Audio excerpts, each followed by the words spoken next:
안녕하십니까. 언제나 소비자편에서 방송하는 콘스탄트 김입니다. 오늘은 돈 버는 증여상속이 되겠습니다. 여기 개인 사업자가 부동산을 많이 갖고 있는데 부동산 법인을 설립해서 완전히 폭망한 사례가 있습니다. 여러분 반면 교사로 삼아서 절대로 이런 일을 하면 안 되겠죠.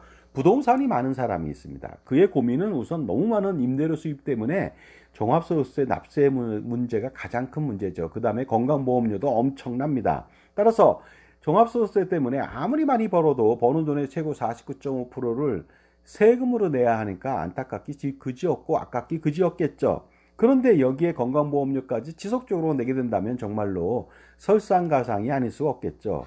그리고 또한 나중에 상속세 걱정도 생각하지 않을 수가 없겠죠. 그런데 지금 증여한다면 증여세 폭탄이 예상되기 때문에 증여하지 못한 채 다른 좋은 방법이 없을까 하고 고민하고 있습니다. 이런 고민 속에 솔깃한 제안을 받았습니다. 바로 개인이 아니라 부동산 법인을 설립하는 것이죠. 부동산 법인을 설립하게 된다면 임대료 수입에 대해서 종합소득세보다는 상대적으로 적은 법인세 부담을 하기 때문에 절세에 도움이 된다는 것입니다. 종합소득세율은 최고 49.5%인데 이에 반해 법인세는 어떻습니까? 2억 원까지는 9.9%, 2억 원 초과는 20.9%로 상대적으로 저렴하기 때문에 그렇습니다. 또한 자녀를 대표이사로 앉히게 된다면 자녀의 소득은 물론이고요. 자산 증식에도 도움이 되는 등 일석이조 이상의 효과를 거둘 수 있다는 점이죠. 법인 설립으로 인해서요. 그리고 법인으로부터 근로소득, 배당소득, 퇴직금, 업무추진비, 복리후생비 등을 수령할 수 있기 때문에 그러한 혜택도 빠질 수 없는 혜택이 되겠습니다. 그야말로 법인 설립은 한 줄기 빛이 아닐 수 없겠죠. 그래서 법인을 설립해서 자녀들을 공동대표로 앉히고 고액의 연봉을 줌으로써 소득화와 절세를 동시에 추구했습니다. 그러면서 어떻습니까? 자신이 최고 현물출자를 통해서 자본금의 최고 주인이다 보니까 자산을 평생 재산권을 행사하면서 호가호위하고 호령할 수 있다는 장점도 있죠.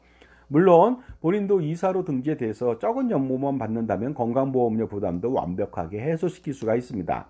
그런데 이렇게 좋은 부동산 법인 설립이 무엇이 문제가 되었을까요? 지금 법인 설립에 컨설팅을 받은 사람은 만족을 느낄지는 몰라도요. 앞으로 10년, 20년 후에 닥칠 상황을 전혀 이해하지 못하거나 예상하지 못하고 있는 것은 아닌가 생각합니다. 바로 상속세 폭탄이 기다리고 있다는 것이죠. 이미 이 지역의 부동산 가격은요, 과거 10년 전보다 3배나 폭등했습니다. 따라서 이 사람의 부동산 300억 원은요, 10년 후에 600억 원이 되거나 900억 원이 될 수 있다는 것이 되겠습니다. 아니면 20년 후라면 1000억 원이 넘을 수도 있겠죠. 개인이 가지고 있는 부동산을 현물 출자해서 법인을 설립하는 경우 순자산액 이상으로 자본금을 가져가야만 합니다. 그런데 그 자본금의 대부분은 아버지겠죠. 증여자가 되겠습니다. 그러다 보니까 어떻습니까? 그 법인의 주인은 부모님입니다. 그러다 보니까 또 그 부동산 가격이 오른다면 부모님의 자산은 지속적으로 상승해서 상수세 부담은 폭탄이 된다는 것이 되겠습니다. 자녀들은 약간의 지분하고 대표이사로서 고액의 연봉만 받을 뿐이죠. 따라서 300억 원의 자본금의 법인의 설립이 된 것이고요. 최대 주주는 거의 다 부모님이 되겠습니다.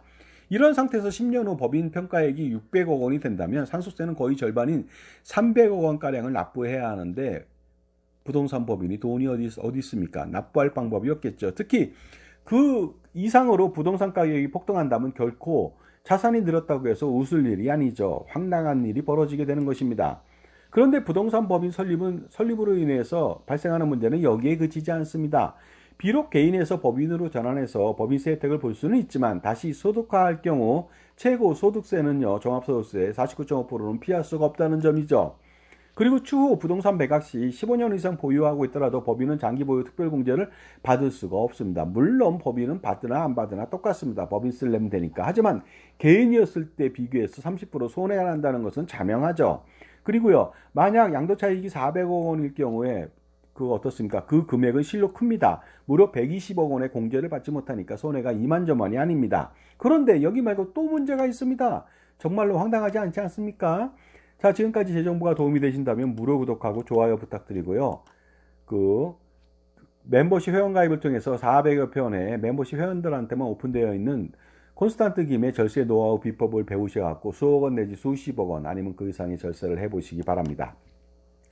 일반적으로 중소기업의 주식을 양도하는 경우 최대 27.5%의 양도소득세, 주식 양도소득세만 내면 되지만요. 부동산 자산이 전체 자산의 50% 이상인 부동산 과다 법인인 경우 주식 양도소득세는요, 27%가 아닙니다. 최고 49.5%를 부담해야 된다는 것이 되겠습니다. 결국 현물 출자로 양도소득세 2월과세 혜택은 보았지만 이것도 혜택이 아닙니다. 나중에 내야 되거든요. 최초 취득가액 50억 원일 경우 현물 출자액이 300억 원이라면 양도차익 250억 원에 대한 양도세 2월과세분에 대해서 나중에 또 법인세를 내니까 양도세 2월과세라고 하는 것은 어떻습니까? 늦게 낸다는 것이지 절대로 그것이 혜택이 될 수는 없습니다. 현물 출자 전환 시 또 다른 그 양도 자산이 없다고 보고 산출된 결국은 양도소득세를 나중에 미뤘다 낸다는 것입니다. 법인세, 법인 특별부가세를 내니까 법인세 부담은 피할 수가 없다는 것이 되겠습니다. 그러면 약 86억 원을 내야만 하고 또 600억 원을 양도할 경우 최초 자본금 300억 원 대비해서 차액 300억 원에 대해서 어떻습니까? 49.5%의 고율의 양도세를 부담해야만 합니다. 이럴 경우 무려 148만 원을 또 내야만 하겠죠. 그러므로 600억 원을 양도하는데 세금은 무려 200억 원 이상이 들어가는 것 아니겠습니까? 그리고 세금을 낸 후 366억 원에 대한 상속세도 피할 수가 없게 됩니다. 상속세를 50% 가정 시 183억 원을 내야만 하죠. 그러므로 600억 원에 양도하게 된다면 총 417억 원의 세금을 피할 수가 없습니다. 그러다 보니까 여우 피하려다 정말로 호랑이 만난 격이 됐습니다.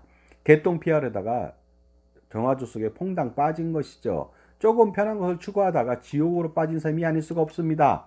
부동산을 많이 가진 개인이 법인을 설립하면 그야말로 폭망이 아닐 수 없습니다. 이럴 경우 컨설팅이 잘못됐다고 하소연할 필요가 없습니다. 왜냐하면 복구해서 또 손해배상 받을 근거가 없기 때문이죠. 그런데 무엇이 잘못된 것일까요? 바로 종합적인 판단이 부족해서 일어난 정말로 최악의 상황이 아닐 수가 없습니다.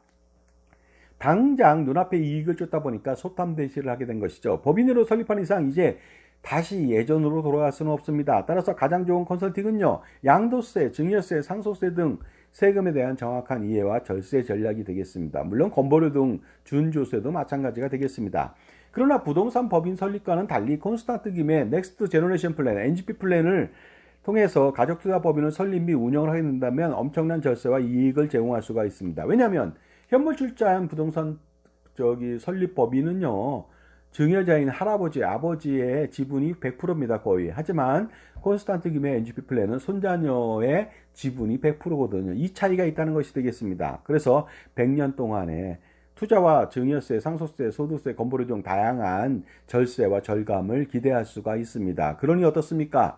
현명하신 할아버지, 할머니, 아버지, 어머니라면 이 방송을 보시면요, 부동산이 많든 적건 관계는 없습니다. 반드시 콘스탄트 김의 NGP 플랜을 실행할 필요가 있겠죠.